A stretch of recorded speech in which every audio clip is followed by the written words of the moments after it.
आप जी सारी साध संगत को प्यार भरी राधा स्वामी। संगत जी, सत्संग के वचन हैं। कोई खोजे विच पहाड़ा, कोई खोजे विच समंदर, पर जिसमें मिलदी दौलत मिलदी अपने अंदर। यदि हम परमात्मा की बात ना भी करें तब भी हर व्यक्ति सुकून या आनंद की खोज में तो अवश्य ही निकला हुआ है। हर व्यक्ति खोजता है कि कहीं ना कहीं से उसे आनंद आ जाए, उसे शांति आ जाए, उसकी बेचैनी दूर हो जाए, उसका भीतर एक तृप्ति से भर जाए। वरना तो पूरा जीवन कुछ ना कुछ भीतर अखरता ही रहता है। ऐसा लगता ही रहता है कि भीतर अभी तक कुछ खाली है।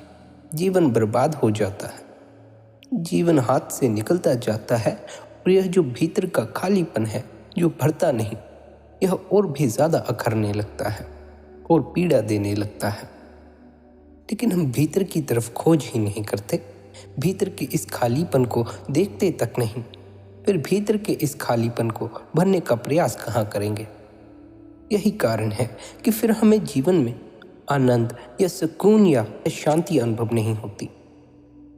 सब कुछ इकट्ठा कर लेते हैं, धन संपत्ति वाले हो जाते हैं, बाल बच्चों वाले हो जाते हैं, लेकिन जीवन में फिर भी शांति नहीं आती, कोई आनंद अनुभव नहीं होता। ऐसा अनुभव नहीं होता कि कोई तृप्ति हो गई हो, खाली खाली लगता ही रहता है। उसका कारण है कि हम शांति की खोज, आनंद की खोज भीतर की तरफ नहीं करते बल्कि बाहर की तरफ करते हैं। इसलिए कहते हैं कि कोई खोजे विच पहाड़, कोई पहाड़ों में सुकून खोजता फिर रहा है। एक साधु पहाड़ों के घने जंगलों में जाकर शांति की खोज करता है। पहाड़ों पर चढ़ने वाला एक व्यक्ति ऊंची चोटी पर चढ़कर आनंद प्राप्त करना चाहता है, सुकून प्राप्त करना चाहता है, उसका इसी में आनंद है। लेकिन वे जानते नहीं कि यह जो उनके बाहर से सुकून या आनंद या शांति की खोज है, यह पूरी नहीं हो सकती।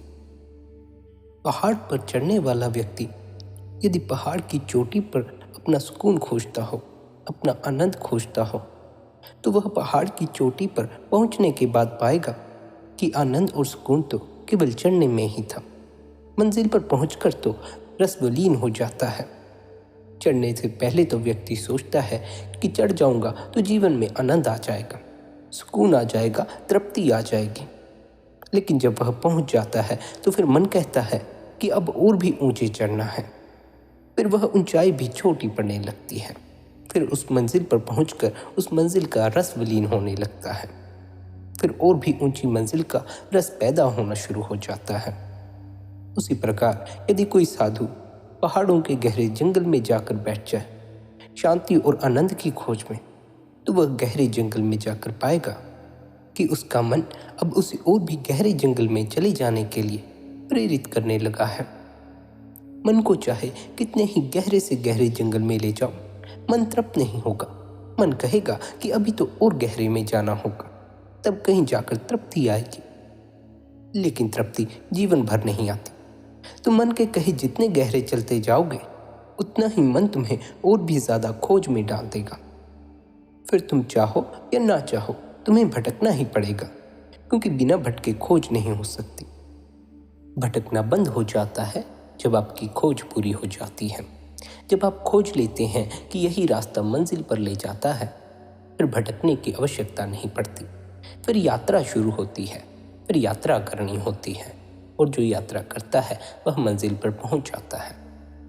लेकिन ख्याल रखना, मंजिल की उपलब्धि तब होती है जब तुम भीतर की यात्रा करते हो, जब तुम भीतर की खोज करते हो। भीतर की खोज में ही आनंद और शांति उपलब्ध होती है। जब तुम बाहर से खोजने का प्रयास करते हो, जब तुम बाहर से यात्रा करते हो, तब जैसे ही तुम मंजिल पर पहुंचते हो, फिर मंजिल से रस विलीन होने लगता है और मन और की मांग करने लगता है।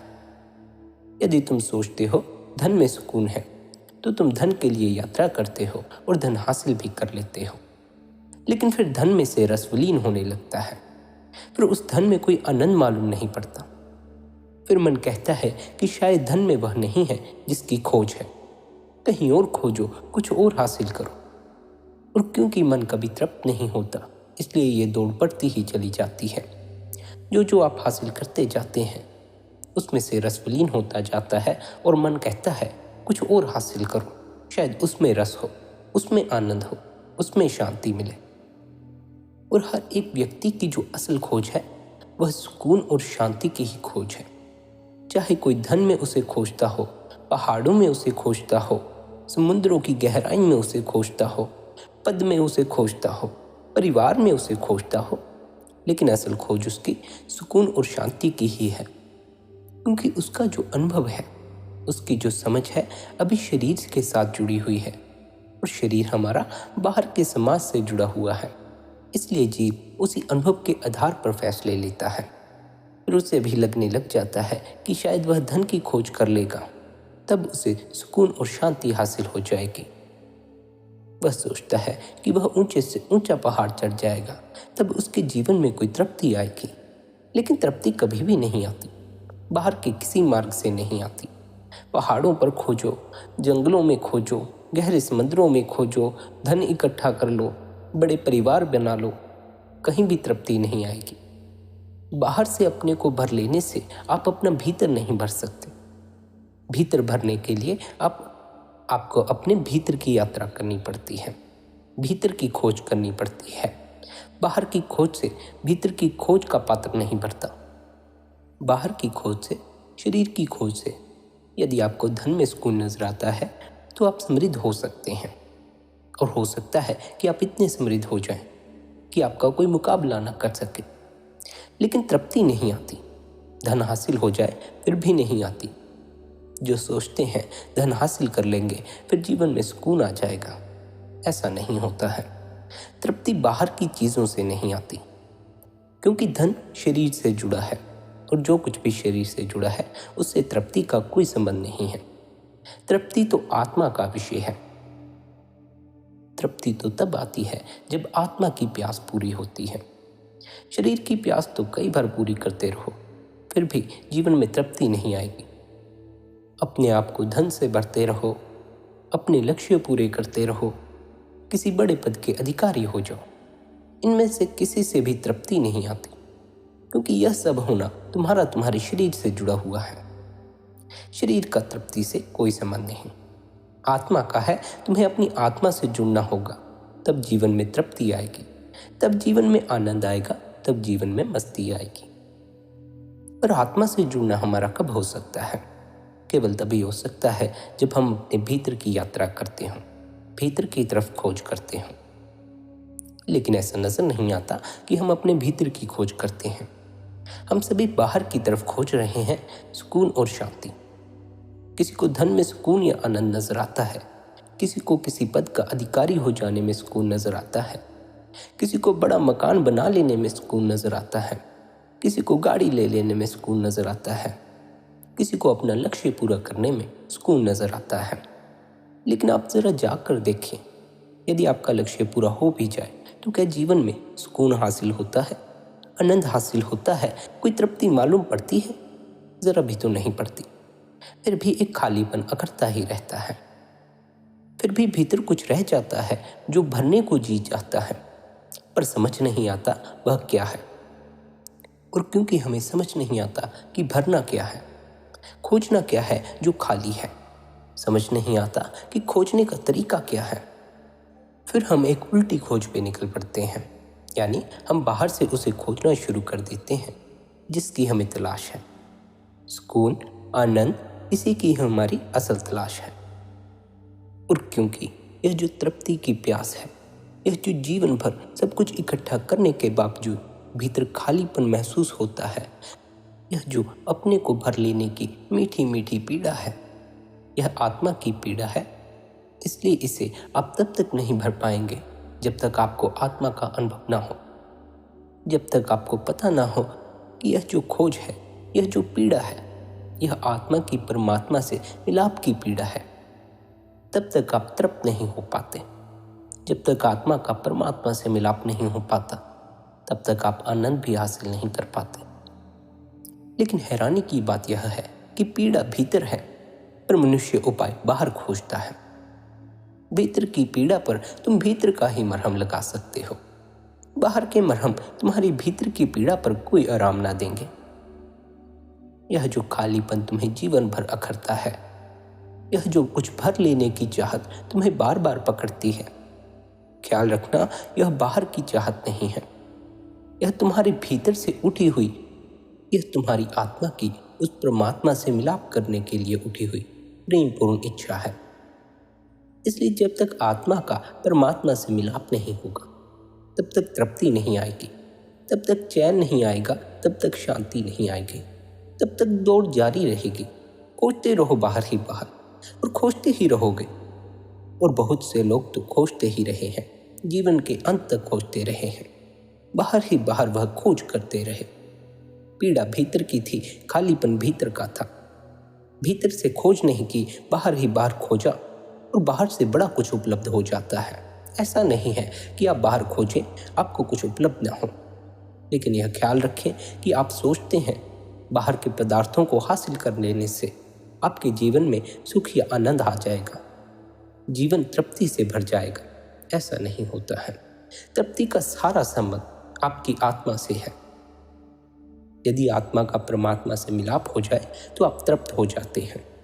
फिर बाहर की किसी दौड़ की कोई आवश्यकता नहीं रह जाती।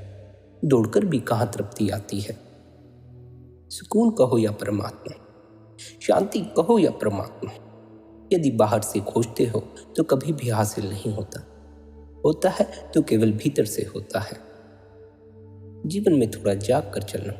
ख्याल रखना, यदि तुम्हारे पास धन ना हो तो तुम्हें ऐसा लगने लगता है कि यदि धन हासिल होगा तभी सुकून हासिल होगा। लेकिन जब धन हासिल हो जाता है फिर तो और सुकून छिन जाता है। जो था वह भी छिन जाता है। रातों की नींद ही छिन जाती है। पहले कम से कम चैन की नींद तो आती थी, फिर वह भी छिन जाती है। लेकिन यह जो भ्रम हमें पकड़ता है कि धन को हासिल कर लेने से जीवन में सुख या शांति आती है, यही आगे चलकर हमारी पीड़ा का कारण बन जाता है। बाहर से किसी भी ढंग से शांति या आनंद खोजते रहो, शांति और आनंद हासिल नहीं होते। भीतर कुछ खालीपन अखरता ही रहता है। भीतर का पात्र फिर भी खाली रहता है। कुछ क्षणों के लिए बाहर के पदार्थों से सुख मिल जाता है, आनंद मिल जाता है, लेकिन फिर थोड़े समय बाद उनमें भी रस खत्म होने लग जाता है। उसका मूलभूत कारण यही है कि तुम जो असल में खोज रहे हो वह ये पदार्थ नहीं है, ना वह धन है, ना वह पद है, ना वह तुम्हारा कोई लक्ष्य है, ना ही वह तुम्हारी कोई और ख्वाहिश है। असल में वह जो गहरे में खोज है वह आत्मा की परमात्मा के लिए खोज है। जब तक तुम मनुष्य देह में हो, आत्मा परमात्मा से मिलाप करने की खोज की मांग करती रहती है। तुम बाहर से अपने आप को कितना ही भरते जाओ, लेकिन भीतर से आत्मा कहती रहेगी अभी भी कुछ खाली है, अभी भी कुछ भरा नहीं है। और यदि फिर भी तुम इस तरफ ध्यान ना दो तो फिर इसमें कसूर किसका है। फिर भी यदि तुम अपने आप को बाहर से ही भरने के बहकावे में पड़े रहो तो इसमें कसूर किसका है। तुम्हें खुद भी पता है कि तुमने जो इकट्ठा किया है अब इसमें तुम्हारा कोई रस नहीं रह गया है। अब इस सब में से तुम्हारा रस विलीन होता जा रहा है। लेकिन इतना सब इकट्ठा करने के बाद भी तुम्हारे भीतर एक प्यास बाकी रह जा रही है। तुम्हें समझ नहीं आता कि वह प्यास कौन सी है। फिर तुम बाहर ही बाहर उस प्यास को तृप्त करने की कोशिश करते हो। बाहर से वह प्यास तृप्त नहीं होती, तुम्हें अपने भीतर उतरना होगा। आत्मा की प्यास जब बुझने लगेगी तब तुम्हारे जीवन में शांति आएगी। शांति तुम्हारे जीवन में इसीलिए है क्योंकि वह प्यास बुझती नहीं और तुम्हें उसे बुझाने का तरीका पता नहीं। फिर तुम बाहर ही बाहर खोजते रहते हो, खोज में निकले रहते हो, अशांत ही रहोगे। भला खोज करने वाला व्यक्ति शांत कैसे हो सकता है। शांत तो वही है जो सारी खोज छोड़कर स्थिर होकर बैठ गया है। इसलिए अपनी खोज का रुख बदलना होगा। बाहर की तरफ से खोज को भीतर की तरफ मोड़ना होगा। हो सकता है ना हमें पता हो कि भीतर खोजना क्या है, भीतर की खोज करनी कैसे है और भीतर की खोज का अर्थ क्या है। उपदेश तो आप जी महाराज हमें बार बार देते हैं कि भीतर की खोज करो, लेकिन हमें शायद उसका मतलब पता ना हो। तो उसका अर्थ है कि जो जीवन भर हमारे भीतर कुछ खालीपन रहता है, किसी भी ढंग से नहीं भरता, भीतर एक प्यास फिर भी बनी ही रहती है। यह जो अतृप्ति जीवन भर महसूस होती है, सब कुछ इकट्ठा कर लेने के बावजूद भी यह आत्मा के कारण होती है।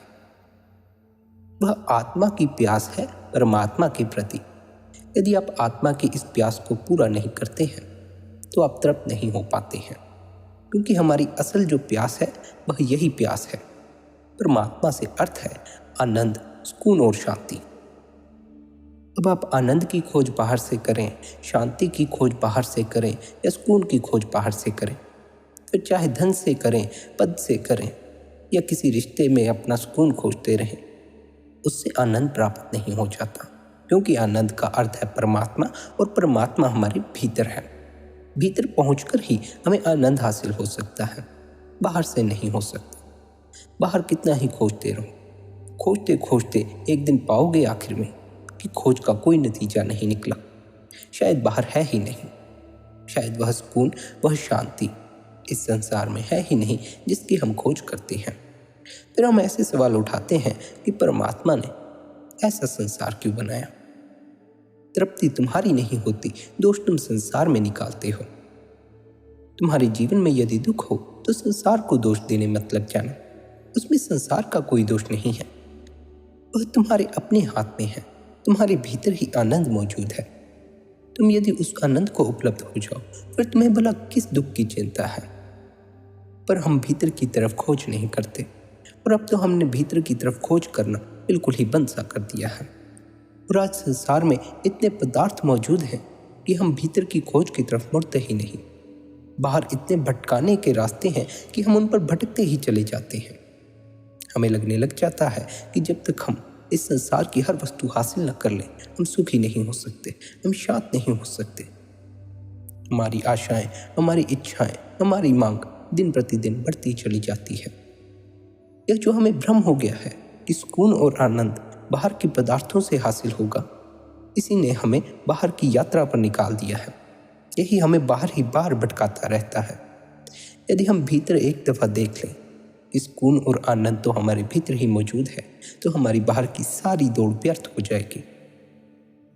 क्योंकि हम खोजते हैं बाहर की तरफ, इसलिए हमारी दौड़ बाहर ही बाहर रह जाती है। यदि हम खोज लें अपने भीतर, फिर दौड़ने का कोई कारण ही नहीं रह जाता। फिर आप जहाँ हैं आप वहीं आनंद में हैं। लेकिन यदि आपका आनंद आपके लक्ष्य में है, किसी पद का अधिकारी हो जाने में है, तो आपको पहले पद का अधिकारी होना पड़ेगा। फिर जो आनंद उपलब्ध होगा वह भी कुछ क्षणों के लिए ही होगा। फिर उस आनंद से भी रस विलीन हो जाएगा। फिर मन कहेगा कुछ और हो जाते हैं, और भी उच्च अधिकारी हो जाते हैं। फिर रस आएगा, फिर आनंद आएगा। लेकिन ऐसा नहीं होता है, दौड़ बढ़ती चली जाती है। दौड़ केवल तब शांत होती है जब आप पाते हैं अपने ही भीतर के आनंद को। लेकिन हम भीतर की खोज पर निकलते ही नहीं हैं। हम बाहर के इतने पदार्थों से जुड़ चुके हैं, हमारी इच्छाएं इतने पदार्थों को भोग लेने की हो गई है कि अब हमारा सारा सुकून और आनंद बाहर की चीज़ों पर ही निर्भर हो गया है। और क्योंकि हम बाहर के पदार्थों में खोजते हैं सुकून और आनंद, इसलिए हमारी प्रार्थना भी फिर धीरे धीरे दूषित होने लग जाती है। फिर हमारी प्रार्थना भी प्रार्थना नहीं रह जाती, मांग बनने लग जाती है। फिर हम प्रार्थना में ऐसी ऐसी मांगें परमात्मा के सामने रखते हैं कि जैसे मानो परमात्मा ने हमारी मांग पूरी करने का ठेका ले रखा हो। फिर हमारी प्रार्थना प्रार्थना नहीं रह जाती, परमात्मा से अपनी मनमर्जी मनवाने की जोर जबरदस्ती हो जाती है। परमात्मा से अपनी इच्छाओं तथा तृष्णाओं को पूरा करने की मांग करना सच्ची प्रार्थना नहीं है। यह प्रार्थना नहीं है, बल्कि वापस इस संसार सागर में धकेल दिए जाने की मांग करना है। अगर हम परमपिता परमात्मा से अपनी दुनियावी इच्छाओं को पूरा करने की प्रार्थना करते हैं, तो हम उन इच्छाओं को पूरा करने के लिए बार बार संसार में आने की तैयारी कर रहे हैं। फिर हमारी जो दौड़ शुरू होगी वह बाहर ही बाहर की दौड़ रह जाएगी। फिर से बाहर की तरफ खोजना पड़ेगा। भीतर की तरफ फिर से हमारी आंख ना हो पाएगी, भीतर की तरफ हम फिर ना खोज पाएंगे। और जब तक हम अपने भीतर की तरफ नहीं खोज लेते, जब तक हम जान नहीं लेते कि यह जो प्यास, यह जो तृप्त होने की प्यास है, यह प्यास उठती कहाँ से है और यह प्यास पूरी कैसे होगी, तब तक हम तृप्त नहीं हो पाते, आत्मा का परमात्मा से मिलाप नहीं हो पाता, हम मुक्त नहीं हो पाते, इस संसार सागर में ही धक्के खाते रहते हैं। प्रार्थना में संसारिक वस्तुओं की मांग हमें कहीं नहीं ले जा सकती, किसी आनंद को उपलब्ध नहीं करवा सकती। हमारी प्रार्थना केवल यही होनी चाहिए कि हम परमात्मा में लीन हो जाएं। जब से सृष्टि की रचना हुई है, हम परमात्मा से बिछड़े हुए हैं। हम उसके वियोग में सदा दुख सहते रहे हैं। अब वह दया करके हमें वापस अपने में मिला ले, यही हमारी प्रार्थना होनी चाहिए, ना कि प्रार्थना में कोई मांग करनी चाहिए। जब तक मांग करोगे तब तक बाहर ही बाहर भटकते रहोगे, भीतर की तरफ नहीं मुड़ोगे। भीतर की तरफ मुड़ने वाला जीव मांग नहीं करता, वह परमात्मा की रज़ा में राजी हो जाता है। फिर वह वैसा ही चलता है जैसा मालिक चलाता है। उसकी अपनी कोई मर्जी नहीं होती, वह उसकी मर्जी में ही रहता है। लेकिन जो अपनी मांग करता है वह साफ साफ परमात्मा की मर्जी में रहने से इनकार करता है। वह अपनी मांग रखता है कि मुझे यह चाहिए, जो तुमने दिया है इससे मुझे कोई मतलब नहीं। फिर वह भीतर कैसे उतर सकता है? और भीतर उतरे बगैर तृप्ति नहीं होगी।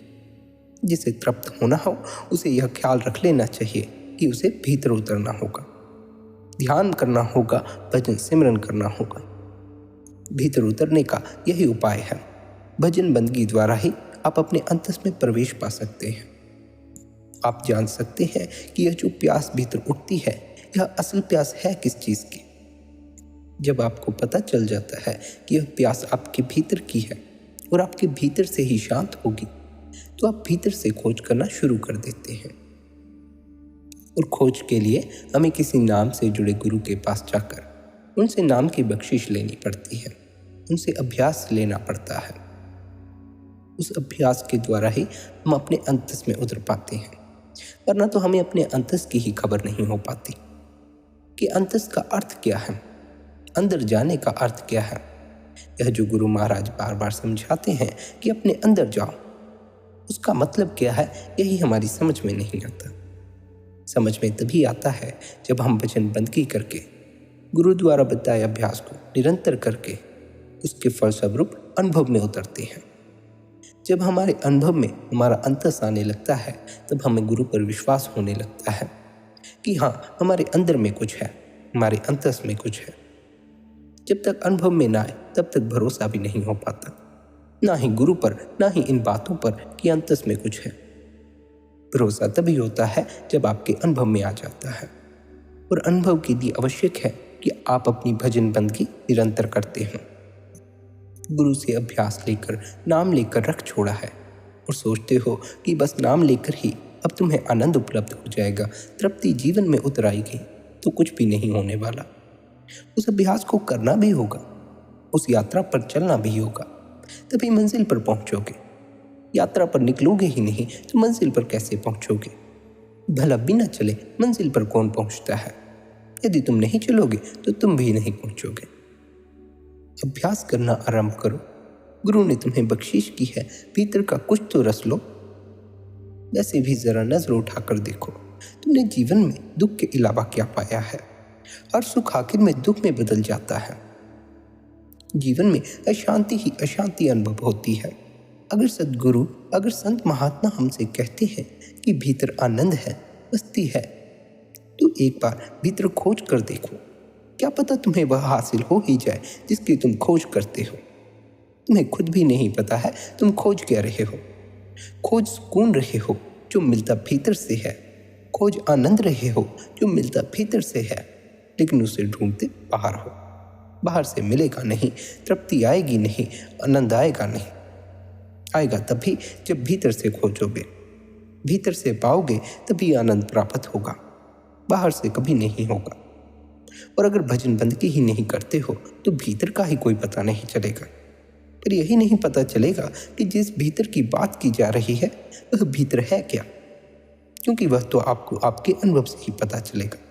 अभ्यास करते रहेंगे तो धीरे धीरे अनुभव में आना शुरू होगा, लेकिन अभ्यास ही नहीं करेंगे तो अनुभव में भी कैसे आएगा। बाहर तो इतनी बार तुमने खोजा ही है, एक बार अब भीतर की तरफ खोज कर देखो।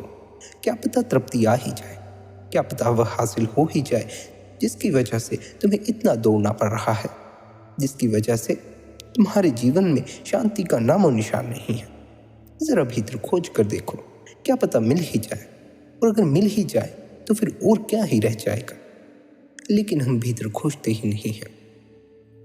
यदि तुम संसार में हर जगह खोज भी लोगे, तब भी तुम आखिर में पाओगे कि तुम्हें वह आनंद, वह तृप्ति नहीं मिली जिसकी तुम खोज कर रहे थे। क्योंकि जहाँ वह प्राप्त होती है वह तुम्हारा अंतस है, तुम्हारे भीतर होती है। तुम खोजते बाहर हो, भीतर खोजना है, भीतर उपलब्ध करना है। तुम फिक्र मत करना यदि तुम्हें भीतर का कुछ भी पता ना हो। किस भीतर की सद्गुरु बात करते हैं तुम्हें ना पता हो तो फिक्र मत करना, लेकिन तुम भजन सिमरन अवश्य करना। तुम गुरु के उपदेश पर अवश्य चलना। भीतर की फिक्र छोड़ दो, गुरु के उपदेश, गुरु के अभ्यास को निभाओ। जब गुरु के अभ्यास को निभाओगे तो प्रसाद स्वरूप परमात्मा तुम पर बख्शीश करेगा। तुम्हें भीतर की झलक मिलेगी। भीतर की एक झलक भी मिल जाए तो व्यक्ति बाहर की सब खोज बंद कर देता है। फिर भीतर की खोज शुरू हो जाती है। फिर भीतर रस आने लगता है। फिर भीतर एक तृप्ति आने लगती है। फिर यह अनुभव होने लग जाता है कि जो खालीपन था वह अब भरने लगा है। एक अपूर्व शांति, एक अपूर्व आनंद तुम्हारे जीवन में उतरने लगेगा। लेकिन यह तुम्हारे भीतर का है, इसलिए तुम्हें भीतर की ही खोज करनी होगी। और यह जो भीतर का रहस्य है कि भीतर ऐसा क्या है जिसे हासिल करना है, भीतर ऐसा कौन सा आनंद है, इसका आपको किताबें पढ़कर या सुनकर ही समझ में नहीं आ जाएगा। इसके लिए आपको अनुभव में उतरना होगा। बगैर अनुभव में उतरे आपको नहीं पता चल पाएगा। और अनुभव में उतरने के लिए ही गुरु महाराज हमें अभ्यास देते हैं, भजन बंदगी करने की सलाह देते हैं। फिर फैसला हमारा होता है हम भजन सिमरन करके अनुभव में उतरते हैं या नहीं। हम चाहें तो अभ्यास मिलने के बाद भी बाहर की दौड़ जारी रख सकते हैं, और हम रखते ही हैं। हमें भीतर की खोज से कोई फर्क नहीं पड़ता। लेकिन यदि हम ऐसा करते हैं, भजन बंदगी नहीं करते, तो हम पाते हैं कि आखिर में जीवन में हमारी तृप्ति नहीं हो पाती। हम आखिर में मृत्यु के समय अतृप्त रह जाते हैं। खालीपन खलता ही रहता है। कोई प्यास नहीं बुझती, कोई आनंद उपलब्ध नहीं होता। जिन जीवों को अभ्यास मिल गया है वे बड़े सौभाग्यशाली हैं, क्योंकि अब उन्हें भीतर की यात्रा, भीतर की खोज करने के लिए एक उपाय मिल चुका है। भले ही उन्हें पता हो या ना पता हो कि भीतर है क्या और भीतर खोजना क्या है, लेकिन उनके पास अभ्यास है। अभ्यास करेंगे तो धीरे धीरे भीतर का अनुभव में आना शुरू हो जाएगा। लेकिन जिनके पास अभ्यास ही नहीं है, जरा उनका सोच कर देखो, उन्हें तो भीतर उतरने का कोई उपाय ही नहीं पता। तुम्हारे पास उपाय तो है, तुम उतरना चाहो या ना उतरना चाहो ये तुम्हारी मर्जी है। तुम भीतर का कोई अनुभव करते हो या नहीं करते हो ये तुम पर निर्भर है। बगैर गुरु की बख्शिश के आपको भीतर के रूहानी मंडलों का अनुभव नहीं हो सकता। लेकिन जिन्हें अभ्यास मिल चुका है वे कितने सौभाग्यशाली हैं। और यदि फिर भी वे अभ्यास ना करें तो फिर उनको भीतर का कोई अनुभव नहीं हो पाएगा, शांति नहीं आ पाएगी, तृप्ति नहीं हो पाएगी। अब तो भजन सिमरन करो, अब तो अभ्यास मिल चुका है। अब आलस्य मत करो, अब संसार में ही मत फंसे रहो। अब तो बाहर की दौड़ छोड़ो, अब तो बाहर की खोज छोड़ो, अब अपने भीतर की खोज करो। और जरा ख्याल करो कि तुम्हें अब तक बाहर की दौड़ से क्या उपलब्ध हुआ है। तुम्हारा दुख, तुम्हारी परेशानी, तुम्हारी चिंताएं तो वैसे की वैसे ही बरकरार है। इसीलिए तो तुम सद्गुरु के पास आ जाते हो। जीवन में इतने दुखी हो गए हो कि गुरु के साथ हाल बयान किए बगैर अब तुम्हारा जी ही नहीं लगता। गुरु के बगैर अब तुम्हें कोई और नजर नहीं आता जो तुम्हें बचा सके। संसार में इतना दुख हासिल करने के बाद भी यदि तुम गुरु के उपदेश पर चलकर भीतर आनंद की खोज ना करो तो फिर इसमें किसी का कोई कसूर नहीं। तुम्हारा अपना फैसला है। तुम्हें अपने आप ही भीतर की खोज पर निकलना है। तुम्हारी अपनी यात्रा है, तुम्हें करनी है। करते हो तो मंजिल तक पहुंच जाओगे, नहीं करते हो तो फिर नहीं पहुंच पाओगे। और अगर तुम्हें अभी बाहर की खोज में रस आता हो, संसार में दौड़ने को जी चाहता हो तो खूब दौड़ो। कौन रोकता है? कोई भी तो नहीं रोकता। जितना दौड़ना चाहते हो उतना दौड़ो। एक दिन दौड़ दौड़ कर ही पाओगे कि सारी दौड़ व्यर्थ गई। जितना तुम दौड़े उतना ही अशांत होते चले गए। दौड़े तो थे शांति और आनंद हासिल करने के लिए, लेकिन उतना ही और ज़्यादा तुम अशांत हो गए। एक दिन दौड़ते दौड़ते ही तुम्हारी दौड़ बंद हो जाएगी। भला कितना दौड़ोगे? कौन कितना दौड़ सकता है? कितनी देर दौड़ सकता है? एक ना एक बार तो थकना ही पड़ता है, एक ना एक बार तो रुकना ही पड़ता है। एक दिन तुम्हारी यह दौड़ ही तुम्हें रुकने पर विवश कर देगी। लेकिन यदि इतना लंबा दौड़कर तुम्हें यही समझना हो कि सुकून ठहरने में है, तो बेहतर होगा पहले ही ठहर जाओ। दौड़ो ही मत, यह दौड़ लगाओ ही मत।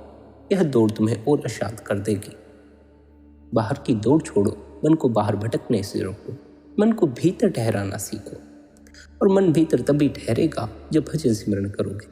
भजन सिमरन नहीं करोगे, मन नहीं ठहरेगा। मन को यदि खुला छोड़ोगे तो मन तुम्हें जंगलों पहाड़ों में ले जाएगा, उसकी खोज में जो तुम्हारे अपने पास ही पड़ा हुआ है, जिसका तुम्हें बस स्मरण भर करना है, जिसे तुम्हें हासिल भी नहीं करना, जो तुम्हें उपलब्ध ही है। लेकिन मन तुमसे कहेगा कि कहीं दूर मिलेगा। मन जब बाहर भटकने लग जाए तो यह तुम्हें बाहर ही बाहर और दूर भटकाता ले जाएगा। तुम्हारी अपनी दौलत से ही तुम्हें दूर करता चला जाएगा। जहाँ तुम मौजूद हो वहीं तुम तृप्त हो, जहाँ तुम मौजूद हो वहीं आनंद है। लेकिन मन तुम्हें कहता है कि नहीं, कहीं और मौजूद है। फिर तुम कहीं और भागना शुरू कर देते हो। मन को जरा भीतर ठहराना शुरू करो, फिर तुम पाओगे कि आनंद भी तुम्हारे पास ही मौजूद था, शांति भी तुम्हारे पास ही मौजूद थी, तृप्ति भी तुम्हारे पास ही मौजूद थी। तुम्हें कहीं भटकने की कोई आवश्यकता नहीं रह जाएगी। तुम भटकते हो क्योंकि मन नहीं ठहरता, मन बाहर ही बाहर खोजता है। लेकिन जो तुम्हें उपलब्ध होगा वह तुम्हें तुम्हारे भीतर से उपलब्ध होगा।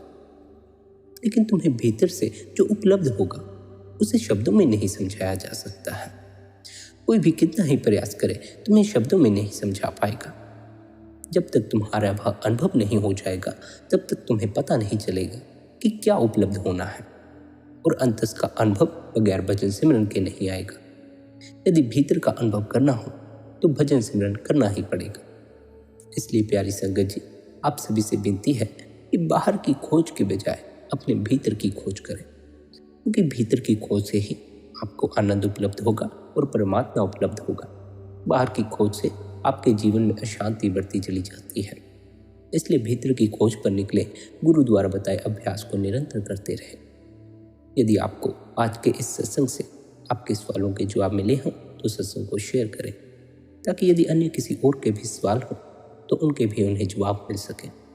राधा स्वामी जी।